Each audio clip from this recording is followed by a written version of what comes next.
production level of the dairy cows have increased a lot in the past.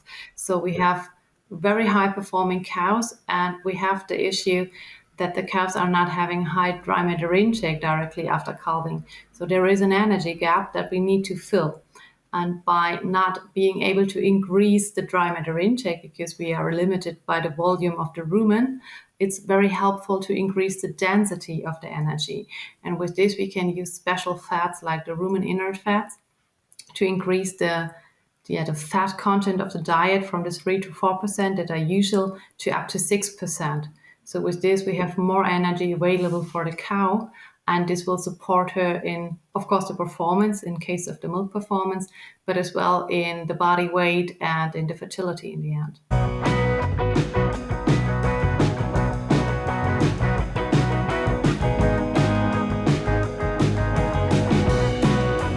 Hello and welcome back to the Dairy Podcast Show, brought to you by Wisenetics. My name is Barry Bradford from Michigan State University.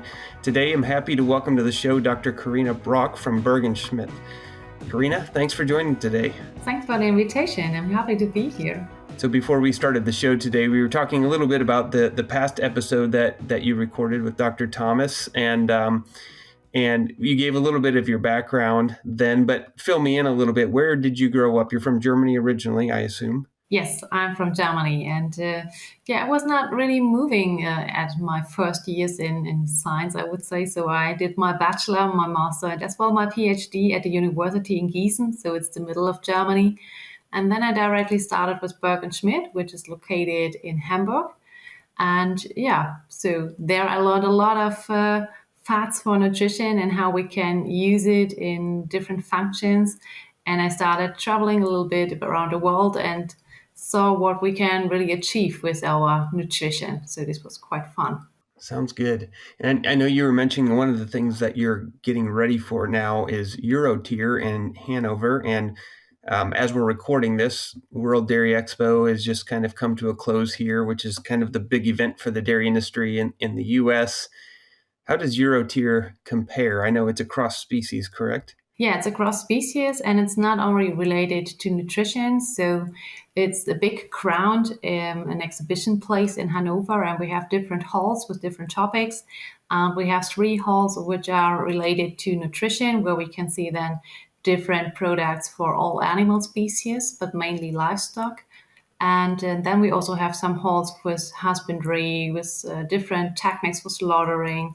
But of course, we have also one hall with the topic of breed, and there we are real animals. So this is also, I guess, something which is special to other exhibitions, that we also have some real animals there.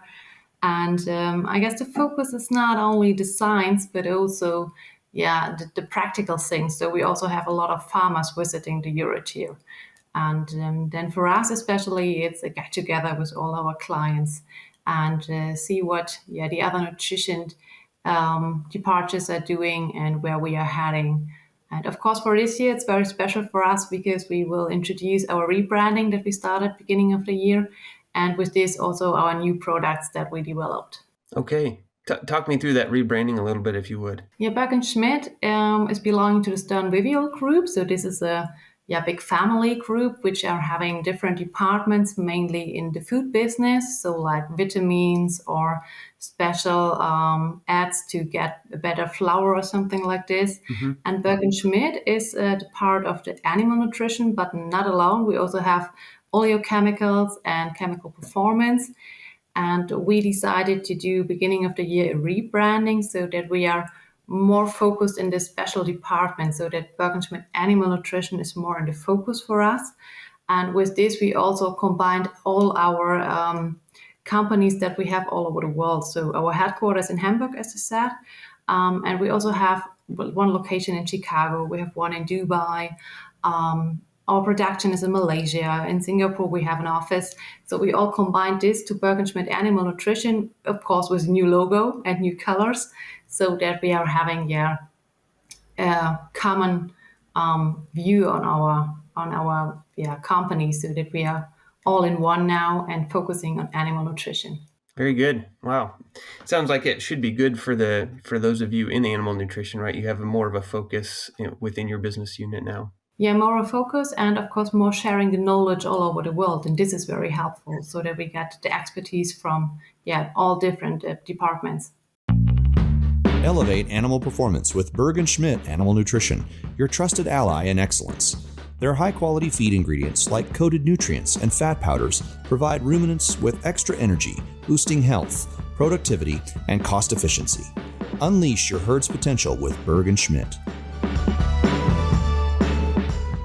Well, today the plan is to talk about dietary fat, and some people listening don't work specifically in nutrition, right? We have all kinds of different people working in different aspects of the dairy industry.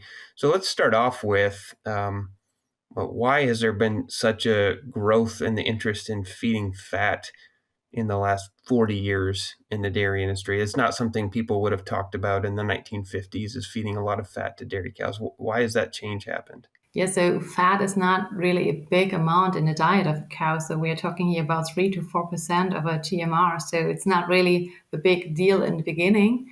But these 3 to 4% are very important as fats have different roles in the metabolism of the cow. So besides, of course, the energy that everyone is thinking of, thinking of fat, the fat also have different action points relating to the different fatty acids.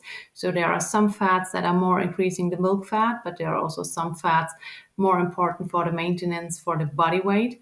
And we also have some fats that are very important for the immune system and reproduction. So this is, I guess, one thing where we are looking more into different fatty acids. But on the other side, the production level of the dairy cows have increased a lot in the past. So we have very high performing cows, and we have the issue that the calves are not having high dry matter intake directly after calving. So there is an energy gap that we need to fill. And by not being able to increase the dry matter intake because we are limited by the volume of the rumen, it's very helpful to increase the density of the energy. And with this, we can use special fats like the rumen inert fats to increase the fat content of the diet from the 3 to 4% that are usual to up to 6%. So with this, we have more energy available for the cow, and this will support her in, of course, the performance in case of the milk performance, but as well in the body weight and in the fertility in the end. That makes a lot of sense. So, of course, one of the reasons, if we're talking about getting as much energy within a certain density of the diet, like within a certain mass of diet, the reason we talk about fats is because, of course, it's the highest caloric value of any, nutrient we can feed. But you said the term rumen inert. What does that mean? Why can't I just go buy the cheapest vegetable oil I can find and dump that on the diet? Because, I would say a ruminant is not a monogastric. This is the main point. So in dairy cows or in ruminants in general, we have the microbes in the rumen. And those microbes are very specific. And some, I would say, they don't like the unsaturated fats. So the unsaturated fatty acids are toxic to them. And this is why the rumen microbes have developed a process that is called biohydrogenation. So every unsaturated fat that is coming from linseed or cottonseed, for example, is going into rumen and will be biohydrogenated. That means that the form of, for example, linoleic acid or linolenic acid will be biohydrogenated into a saturated form with then the stearic acid. And then it's harmless to the microbes and everything is fine. So this is why we have to take a look which fat we use, not or to avoid interaction with the rumen microbes. So this at once, because interacting with the rumen microbes will also have an impact on digestibility of fiber, of course. But the other thing is in this process of biohydrogenation, so it would not be a big thing because the microbes are able to biohydrogenate the fat and everything will be fine. But during this process, there are some products called CLAs. And special forms of those CLAs are known to get into the milk fat depression. So this is something we also want to avoid. So we have to take care here which fats we are feeding to the cow.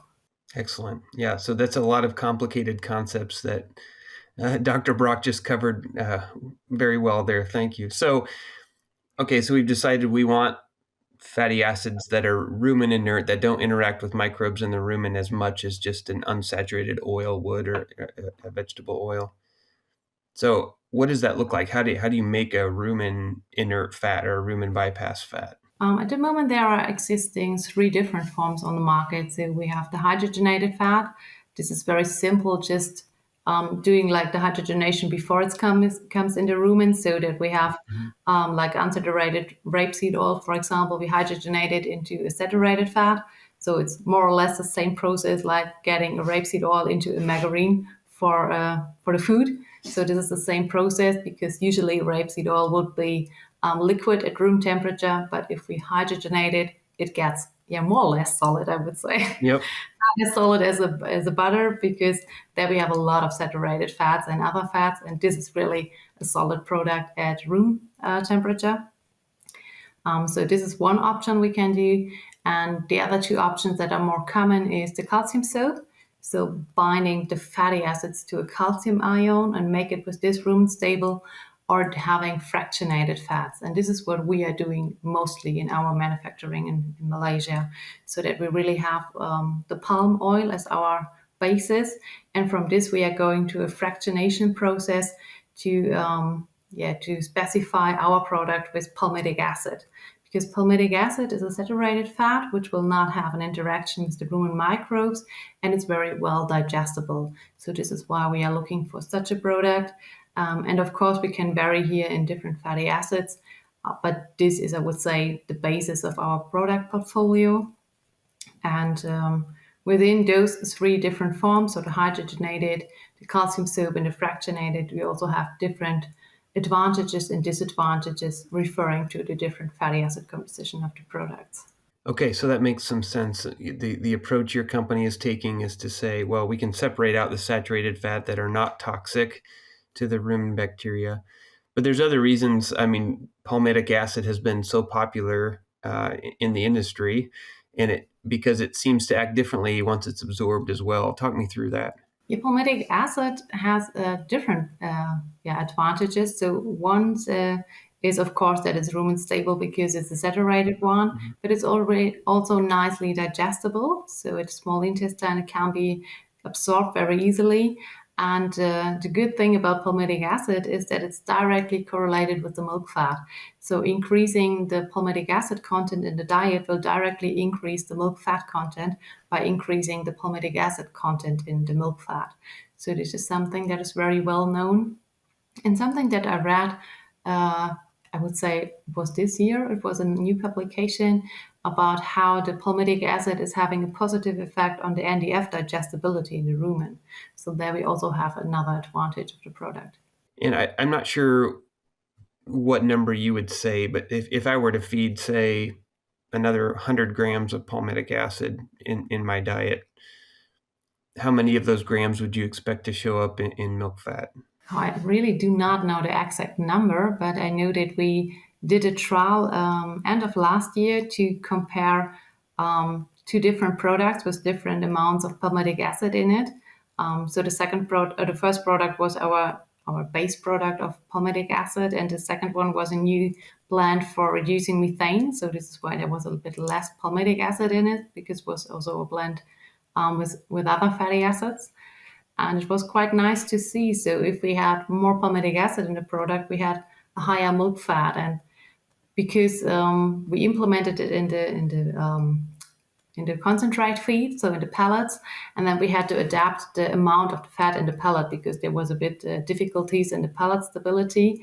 So we reduced it from 7% to 5% fat in the pellet.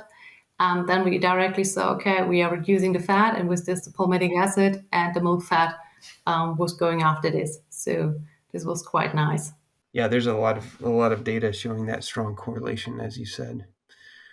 So you mentioned this sort of newer research getting into blends of different fatty acids. So you're fractionating your source fat and then recombining some parts of that, if I'm not mistaken. Yes. And then you mentioned one particular aspect of that may be inhibition of methane production for greenhouse gas benefits. Are there other reasons you're chasing that? Talk me through that program. So, of course, the palmitic acid is very well known for helping or for supporting the milk yield and also the milk fat. But besides this, we also have the option of using different other fatty acids. So, for example, one idea was to have a special plant with special fatty acids to reduce the methane, to have an interaction in the rumen. But we also have another new product that we also wanted to introduce at the Eurotier, a blend with the palmitic acid and the oleic acid. Because from literature, it's already known that oleic acid has a special impact on the dairy cows.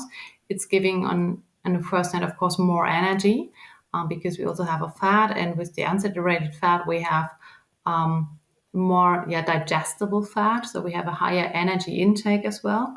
But from literature, we know this energy intake is not only showing more energy output in the case of milk performance, but it's also showing a higher maintenance so that we have less body weight changes.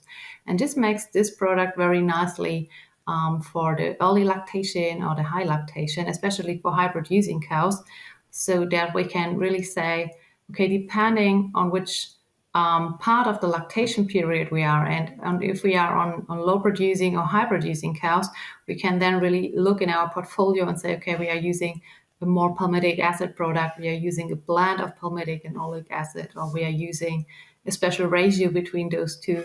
So we really can adapt on the different requirements, the perfect combination of fatty acids. Very nice. Let's back up one step. You mentioned earlier that unsaturated fats can be somewhat toxic to ruminal microbes, at least if we feed too much. Does oleic acid have those problems? You said that's unsaturated. Yeah, that's true. So usually it would have an impact on the rumen microbes and would be then a disadvantage. So we have to make sure that it's in a rumen inert form. So at the moment at the market, we know that there are products of calcium soaps having this special blend of palmitic and oleic acid. So there we can have a rumen protected unsaturated fat for the cow.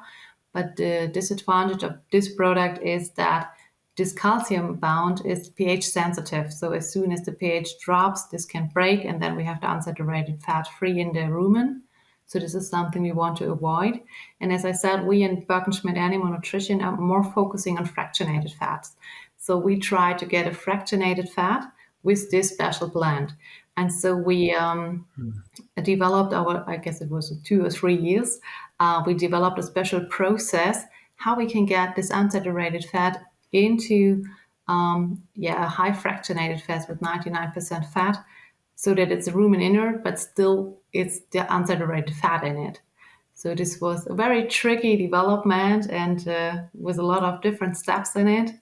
But in the end, it was very successful, I would say. And besides this this rumen property that we want to achieve, so that we want to have a rumen stable product, it's also the case that as soon as you have unsaturated fats in a product, the fat itself is getting more soft. So this is also something we wanted to achieve, that we have a product that is even under high temperature conditions in a storage, for example, not melting directly. So this was something that our production developed very well over the last years. That's impressive. And this is in the form of little beads, little prills. Is that correct? Yes. Mm-hmm. Okay. So it's flowable. This is, I guess, what most people are used to feeding if they're feeding fats. Yeah. You know, a lot of what I and my colleagues do is talk about these, exactly what you're talking about. We have these targeted windows where we can find cows that are really going to benefit from some strategy, much more than if we can feed the whole herd.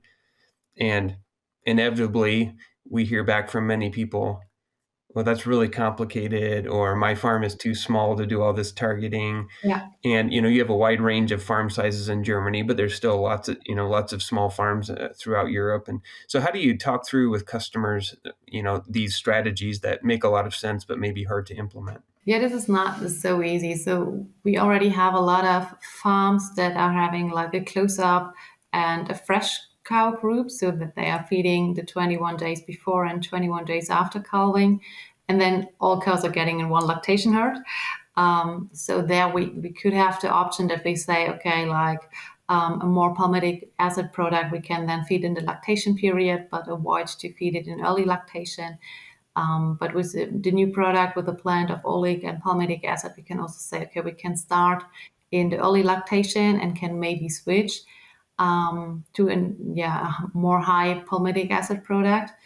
But what we saw so far with the new product, so with a blend of palmitic and oleic acid, is that the early lactation cows as well as the high ones are benefit from it. So if I have here in Germany, for example, a farm that is only feeding one diet, so that they say, okay, after 5 days after calving, they're all getting into one herd of the lactating cows, then I would also always look into a product that is having some amount of unsaturated fats. So I would not go in a product that is highly in saturated fat. So this is something that I would really more focus on when we have the different diets available. But if we only have one diet, I always like to go in a product which has palmitic acid, but as well some unsaturated fats in it. Our Yeast 40 is a natural biotechnology from ICC designed to boost the health and productivity of animals under challenging production systems. Our Yeast 40 performance is supported by an unique processing technology that results in a pure product containing high levels of beta-glucans, MOS, and yeast metabolites. These factors, combined, promote the ruminal and intestinal modulation, helping the animals to reach their full potential. Another sort of application question is what we've seen, at least in North America, as people have learned about palm fats and palmitic acid specifically, is I think at least many nutritionists have gotten to the point where they'll watch the value of milk fat and the cost of supplements like that and sort of try to figure out a price point ratio where it makes economic sense to feed palmitic acid just simply for the milk fat response. Now, with blends like this, how would you think about the economics of feeding something like this? Should it be some kind of similar metric, or how do you approach that? From the trial that we did, I would say it's having a better economical benefit because through the oleic acid, we have a higher digestibility in total fat. And with this, we have more fat available for the cow as energy for for more milk yield, but as well for more milk fat. Then it's really depending on the different dairies and on the pricing level. What is the benefit really for the milk fat, and what is the benefit in general then for the milk price in general? I guess this is really depending, but I guess this is not only in US, it's all over the world. So depending on how the dairy are paying for the milk, if they are giving a special bonus for the milk fat, or if they only are looking at the milk yield and the total price for the milk, it makes more or less sense than to use rumen inert fat, I would say.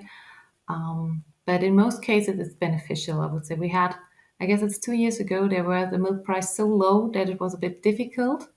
But still, we had a lot of clients that were using not the recommended 300 grams per head per day, but they still used 100 grams per head per day. So that they said they want to have the product in the diet because they know the benefits, and it's not only the milk yield and the milk fat, it's also the fertility and also the locomotion, for example. It's very important also for the hooves, that the cows are able to walk. So they always like to use the product, but of course they have to adapt it in the case when the milk price is very low. Mm-hmm. But currently, I would say the milk price is okay, so Yeah, it's fine. okay, thank you. Yeah, I was curious a little bit about thoughts on fertility, especially with these blends showing maybe better retention of body weight and early lactation. I think there's real potential for improved fertility, although I'm not sure that there's a lot of controlled research to back that up yet. Maybe that data will come.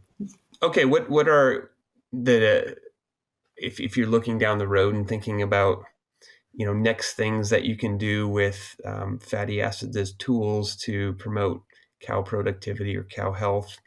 I don't know what you can share, but what are you thinking about for sort of the next generation of fat supplements?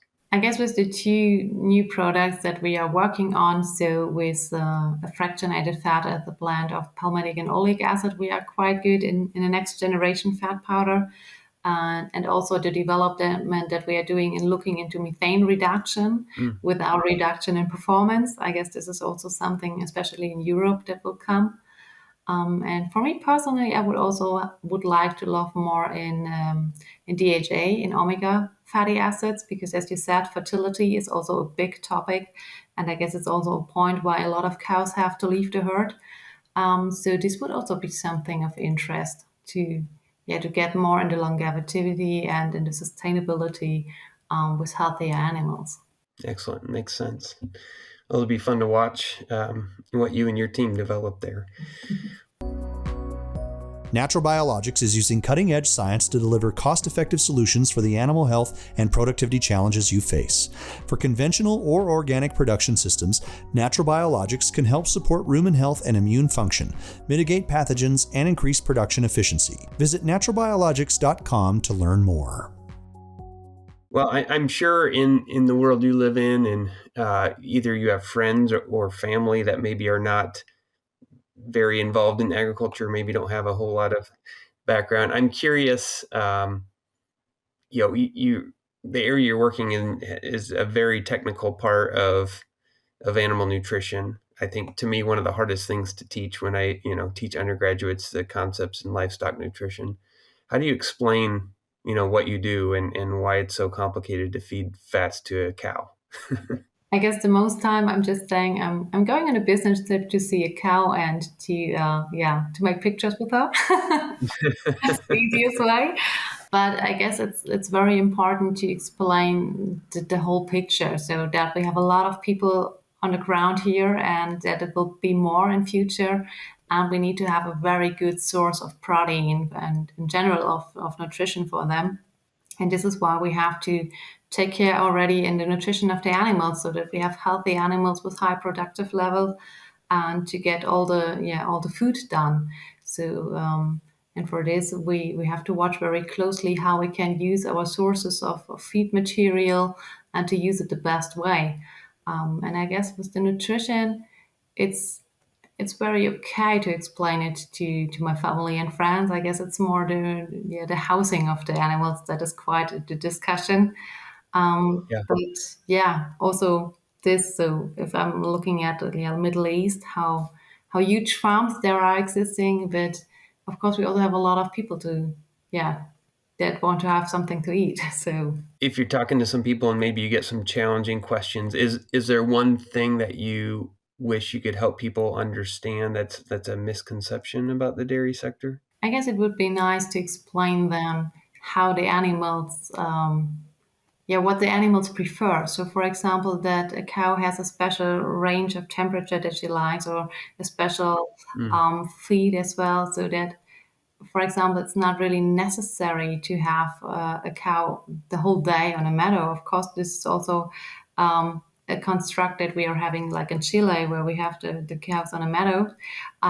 But it's also possible to have it in a Thai style barn, and they're also happy. So I saw a lot of very good temperature controlled barns and with very good feed quality, and the cows didn't like unhappy. So I guess it's more important to explain than how we are working, and it's a good thing that we are working this way and that we are looking on science and to try to improve everything. So Well said. Very good.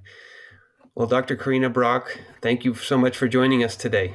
yeah, thanks that I had a chance to be here and to talk a bit of what we are doing with our fat nutrition. It's been a good conversation. I definitely look forward to seeing the new products roll out and see what new innovations you and your colleagues come up with in the coming years. I'm looking forward to it too. Well, this has been another episode of the Dairy Podcast Show, brought to you by Wise Genetics. If you haven't followed the show or liked it yet, make sure you hit that button so you don't miss the next episode. And until then, this is Barry Bradford, and we'll see you next time.